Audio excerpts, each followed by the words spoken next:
আসসালামু আলাইকুম দর্শক, স্বাগত জানাচ্ছি রয়্যাল বাংলা টিভির সংবাদে। শুরুতেই দেখবেন বিস্তারিত সংবাদ। রুরাল জার্নালিস্ট ফাউন্ডেশনের ১৯তম প্রতিষ্ঠাবার্ষিকী অনুষ্ঠানে বেস্ট রিপোর্টিং সম্মাননায় ভূষিত হয়েছেন দৈনিক ঘোষণা পত্রিকার বিশেষ প্রতিনিধি ও আরজেএফের যুগ্ম মহাসচিব মোহাম্মদ রেজাউল ইসলাম।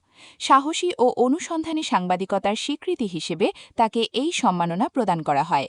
১২ মে মঙ্গলবার রাজধানীর সেগুনবাগিচা বাংলাদেশ শিল্পকলা একাডেমির চিত্রশালা মিলনায়তনে জাঁকজমকপূর্ণ আয়োজনে অনুষ্ঠিত হয় এই প্রতিষ্ঠাবার্ষিকী অনুষ্ঠান।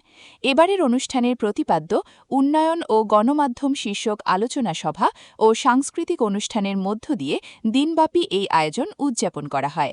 অনুষ্ঠানে প্রধান অতিথি হিসেবে উপস্থিত ছিলেন বীর মুক্তিযোদ্ধা মোহাম্মদ আব্দুস সালাম, প্রশাসক, ঢাকা দক্ষিণ সিটি কর্পোরেশন। উদ্বোধক ছিলেন বিচারপতি মোহাম্মদ আব্দুস সালাম মামুন, বাংলাদেশ সুপ্রিম কোর্ট। প্রধান আলোচক হিসেবে বক্তব্য রাখেন বিএনপি চেয়ারম্যানের উপদেষ্টা হাবিবুর রহমান হাবিব। বিশেষ অতিথি হিসেবে উপস্থিত ছিলেন শেখ রেজা উদ্দিন আহমেদ, মোশাররফ হোসেন খোকন, প্রকৌশলী ইকবাল হোসেন তাপস এবং অ্যাডভোকেট শাহিদ রহমান রিঙ্কু। অনুষ্ঠানে সভাপতিত্ব করেন আরজেএফের চেয়ারম্যান এস.এম. জহিরুল ইসলাম এবং সঞ্চালনা করেন মহাসচিব সেকেন্দার আলম শেখ। অনুষ্ঠান উদযাপন কমিটির সদস্য সচিবের দায়িত্ব পালন করেন আরজেএফের সাংগঠনিক সম্পাদক মিলন মল্লিক। বেস্ট রিপোর্টিং সম্মাননা অর্জনের পেছনে মোহাম্মদ রেজাউল ইসলামের রয়েছে দীর্ঘদিনের সাহসী সাংবাদিকতার ভূমিকা।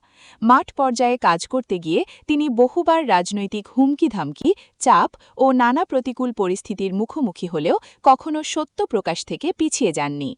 অপরাধ, দুর্নীতি ও সমাজবিরোধী কর্মকাণ্ডের বিরুদ্ধে তার ধারাবাহিক প্রতিবেদন সাধারণ মানুষের মধ্যে ব্যাপক সাড়া ফেলেছে।